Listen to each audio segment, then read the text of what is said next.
Yang akan saya tunjukkan ke kalian ini adalah salah satu gak enaknya tinggal di lingkungan hijau, teman-teman.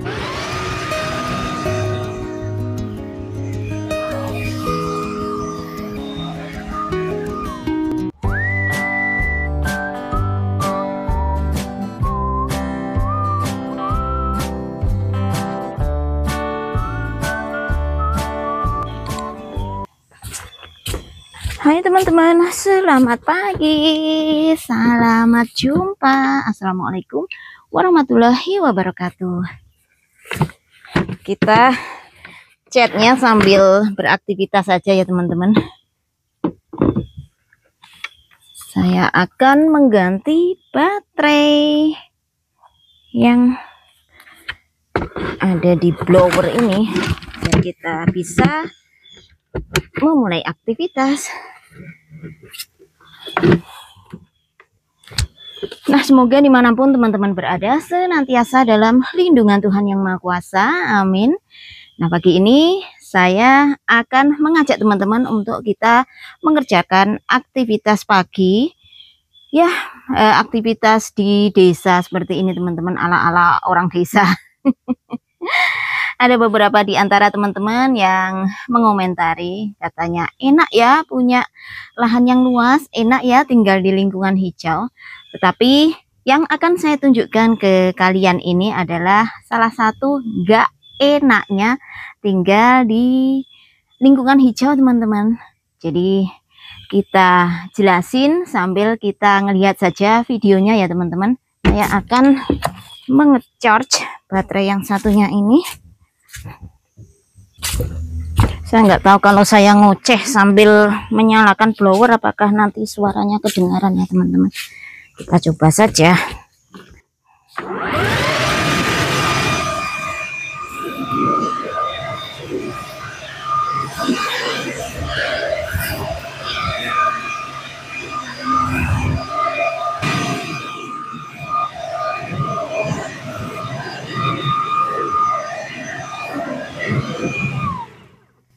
Nah, nggak enaknya tinggal di lingkungan hijau adalah saat menjelang musim gugur seperti ini teman-teman.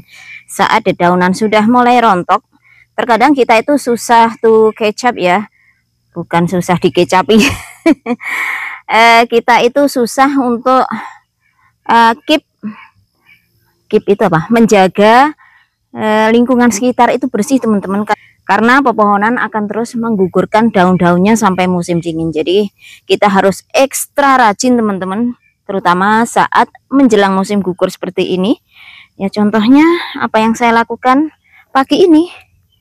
Sekarang kita akan pindah ke teras belakang rumah. Ini juga nggak bisa bersih-bersih banget gitu teman-teman. Masih brewok. Dulu kata ibu kalau nyapu brewok, jadi nanti dapatnya suami juga brewok. Beranda belakang, ya Allah, tuh pepohonan mulai menggugurkan dedaunannya teman-teman.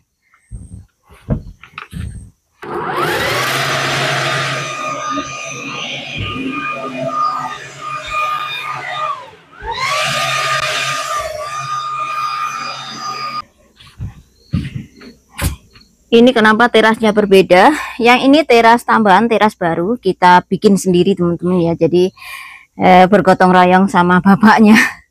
Dan yang ini teras lama kita expand atau buat lebih besar seperti ini sekalian untuk menopang atapnya teman-teman. Wow, wow.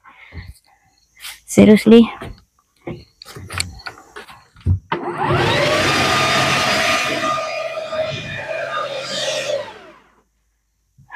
Nah, sekarang saya akan ajak kalian untuk ke rumah cabin, kita bersih-bersih di sana juga.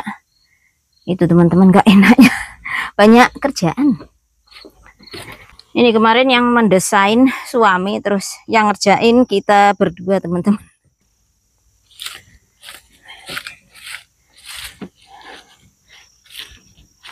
Yuk kita ke cabin teman-teman.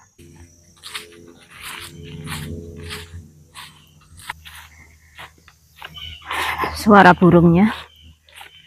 Enak banget kalau pagi di sini teman-teman, kalian bisa mendengarkan kicauan burung yang barangkali tidak kalian temui di kota ya. Nah, ini adalah rumah cabin untuk ngopi-ngopi, ataupun kalau ada teman yang datang kita bisa makan-makan di sini teman-teman. Kita juga akan bersihkan.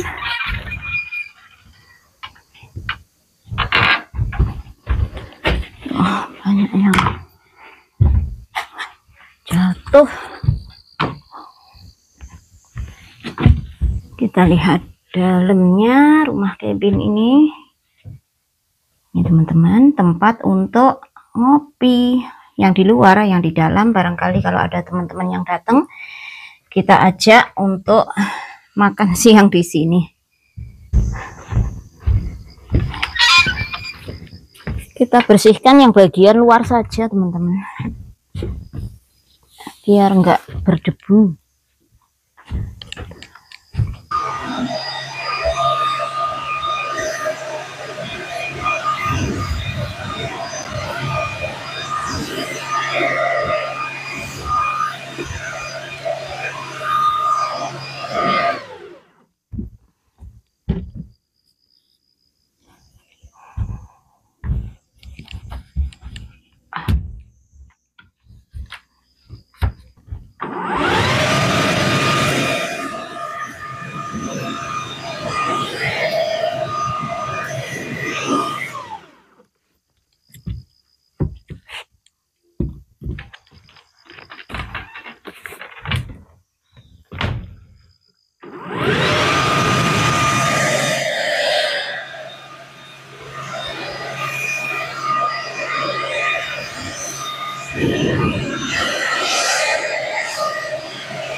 Hidup dimanapun itu pasti ada saja suka dukanya teman-teman, ada nilai plus minusnya, ada enak ndak enaknya. Makanya yang terpenting adalah bagaimana cara kita mensyukuri saja sebenarnya.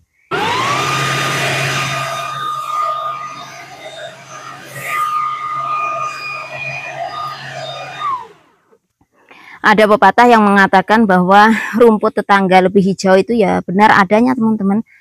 Jadi hidup itu sawang sinawang saja kalau istilahnya orang Jawa, karena kebetulan saya orang Jawa ya. Sawang sinawang itu saya melihat kalian enak, kalian melihat saya juga enak. Tapi sebenarnya yang tahu nggak enaknya itu hanya kita sendiri teman-teman ya. Kalau saya membuat video mengedukasi barangkali teman-teman yang belum pernah tinggal di sini, bagaimana kita yang tinggal di Amerika Utara, tetapi tentunya versi saya sendiri ya teman-teman, karena kalau kalian menanyakannya ke teman-teman yang lain atau diaspora Indonesia yang lain, barangkali mereka jawabannya berbeda. Ini kalau versi saya, intinya tinggal di manapun kita pasti ada saja plus minusnya teman-teman ya, ada saja enak nggak enaknya. Yang penting bagaimana saya jelaskan tadi, bagaimana kita mensyukurinya saja.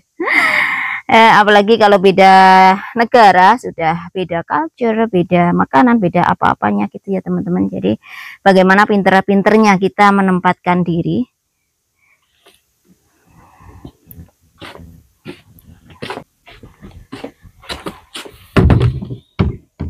Sekarang kita membersihkan teras rumah yang ini teman-teman. Ini kita nggak tungguin yang rumah ini.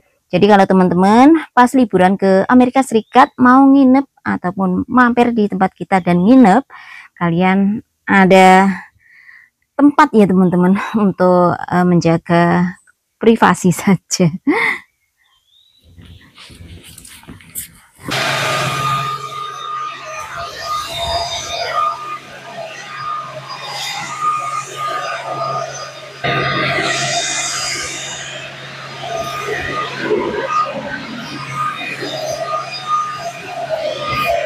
Aku juga nanam kunyit loh teman-teman di sini. Tuh kunyit. Ini kunyit. Ini radish. Apa? Lobak yang nggak saya panen. Kemarin banyak banget kita panen lobak, jadinya yang di sini udah saya biarkan saja, nggak saya panen. Tuh, turmeric.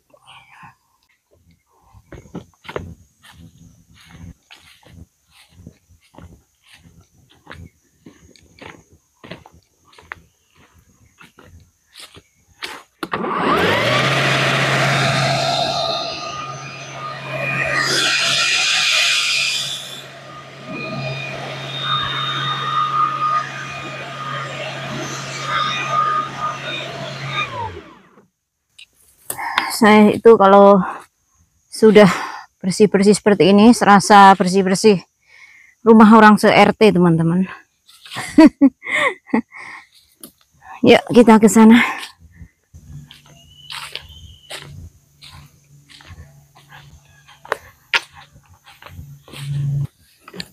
Banyak banget ranting di roof sana, teman-teman. Nanti saya ajak kalian untuk kita ke atas genting sana ya. Ini barangkali ranting yang jatuh saat badai kemarin. Tak bersihkan sekitar sini dulu, teman-teman.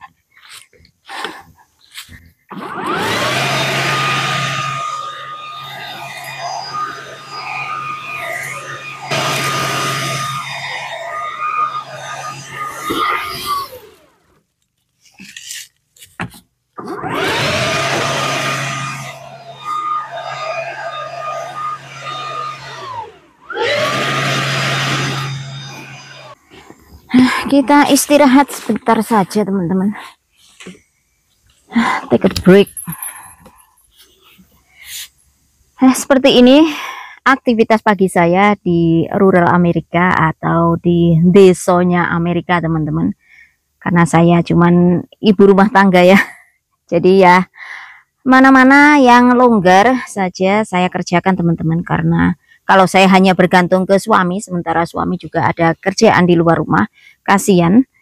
Makanya selain mengerjakan tugas rumah, mengerjakan kebun, saya juga menyempatkan waktu untuk bersih-bersih di sekitar rumah seperti ini ya.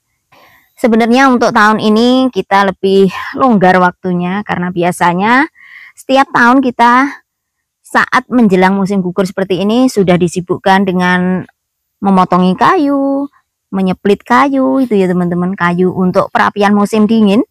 Dengan musim dingin yang sangat dingin di Iowa ini, kita butuh penghangat, bukan hanya penghangat untuk manusianya, tetapi untuk rumahnya ya teman-teman. Jadi bangunan rumah seperti ini yang memiliki sistem plumbing atau sistem air, kita harus taking care atau menjaga agar tetap hangat. Kalau tidak, dengan cuaca atau temperatur yang sampai minus 20, minus 30, itu dikhawatirkan pipa-pipa airnya itu akan membeku dan membuat pipa airnya pecah, teman-teman. Makanya ya seperti itu. Nggak enaknya tinggal di negara subtropis dengan musim dingin yang ekstrim seperti di sini ya. Yuk kita ke sana. Kita segera selesaikan misi kita.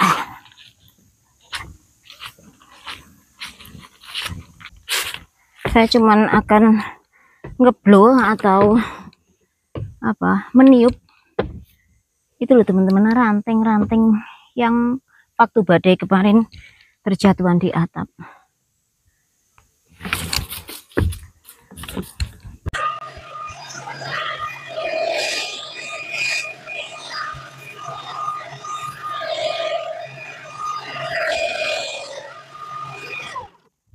Nggak bisa diblownya. Ya Allah, masih belum.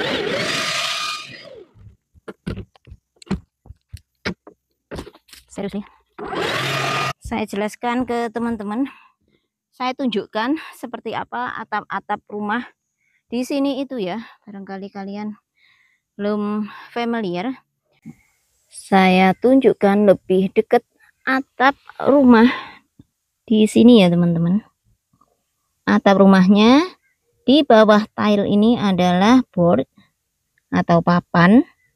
Di atas papan diinstal semacam, I don't know apa ya teman-teman, ini seperti style yang kedap air, kedap panas gitu loh teman-teman. Kenapa saya membahas tentang peratapan atau roofing ini? Karena saya ingat beberapa saat yang lalu saya sempat mengupload video tentang apa itu teman-teman, badai es kalau nggak salah ya, yang terjadi di tempat kita ini. Dan ada di antara kalian yang mengomentari apakah dengan adanya badai es seperti itu tidak mengganggu ataupun memecah atapnya. Di sini tentu saja untuk desain maupun material bangunan berbeda dengan negara-negara tropis ya teman-teman. Untuk tempat kita ini atau di area subtropis seperti ini, jadi sudah didesain sedemikian rupa untuk bisa menghandle cuaca teman-teman. Contohnya dengan digunakannya roofing atau atap seperti ini bisa menopang beratnya salju teman-teman. Kan ada dua macam teman-teman, ada salju kering yang mirip kapas itu jadi salju ringan, tetapi ada juga kadang yang turun salju basah, salju yang wet atau salju yang berat itu. Dengan digunakan material atap seperti ini, insya Allah bisa menyangga massa atau berat dari salju yang turun ya. Intinya beda lah teman-teman ya. Saya nggak begitu mengerti tentang bangunan, tetapi untuk ilmu dasarnya saja kira-kira ya seperti itu teman-teman. Jadi jangan disamakan dengan di Indonesia lah pokoknya ya, untuk bangunan seperti ini ya. Tentu sudah dipikirkan bagaimana didesain sedemikian rupa untuk bisa menghandle cuaca ataupun kondisi alamnya. Nah, kita sampai teman-teman, kita selesai. Saya akan lanjutkan, ada satu spot yang masih tertinggal, yaitu di basement ya teman-teman.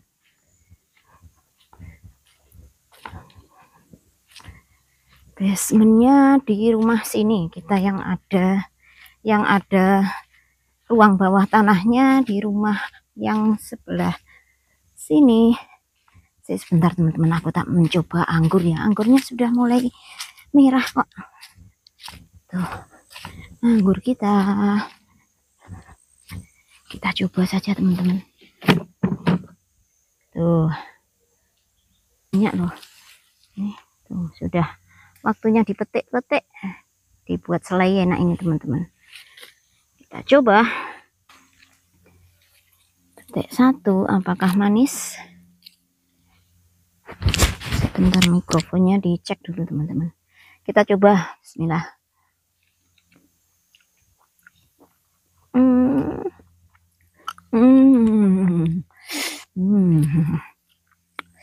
Kucut. Asam teman-teman. Ini namanya red concord atau apa gitu loh teman-teman. Dulu besar-besar, saya nggak tahu kenapa sekarang kecil-kecil seperti ini.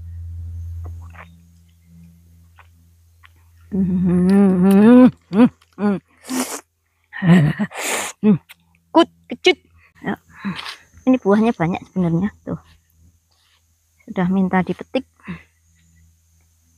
dipetikin kamu anggur. Ini ruang bawah tanah kita. Kayak mau perang aja ada ruang bawah tanahnya teman-teman. Kalau rumah di sini memang rata-rata seperti ini. Ada ruang bawah tanah. Tuh. Saya gunakan untuk menyimpan abagadabrak atau menyimpan hasil kebun teman-teman, kentang atau apa gitu ya, lebih awet. Rumah kita itu nggak bagus kok teman-teman, tapi ya alhamdulillah bisa buat ngiyup, hanya sekedarnya saja. Tapi ya harus kita syukuri kita masih punya rumah ya teman-teman, karena masih banyak saudara-saudara kita yang tidak seberuntung kita.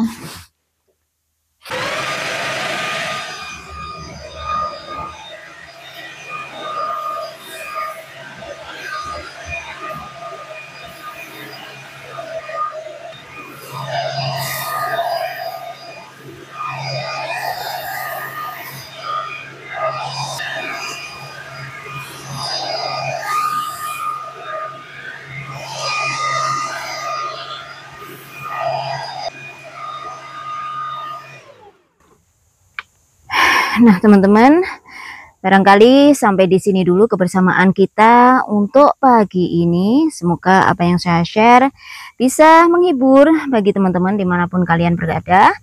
Dan saran saya, mari kita selalu belajar untuk menjadi manusia yang lebih baik lagi dari hari ke hari ya teman-teman. Saya sendiri termasuk ini. Melihat ke atas itu perlu untuk menginspirasi atau menyemangati dalam kita meraih tujuan, dalam mengevaluasi diri sejauh mana kita melangkah agar tidak salah jalan, tetapi seimbangkan juga dengan melihat ke bawah, melihat saudara-saudara kita yang tidak seberuntung kita sekarang ya teman-teman, untuk membuat kita selalu rendah hati bagaimanapun kehidupan memutar kita saat kita berada di samping atau kita berada di atas ya teman-teman. Jadi kita tidak menjadi manusia yang lupa diri, sekaligus juga untuk lebih mensyukuri apa yang kita miliki tentunya.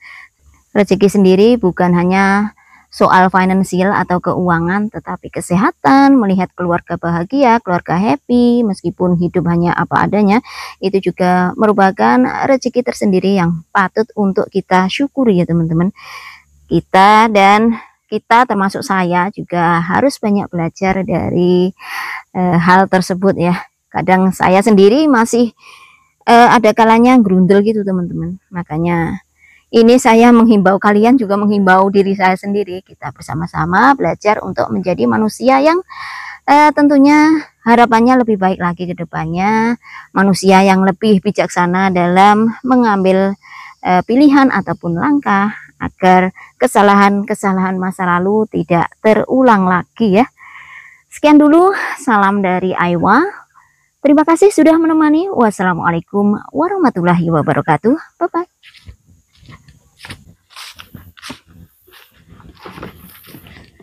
Setelah ini kita akan masak siang teman-teman.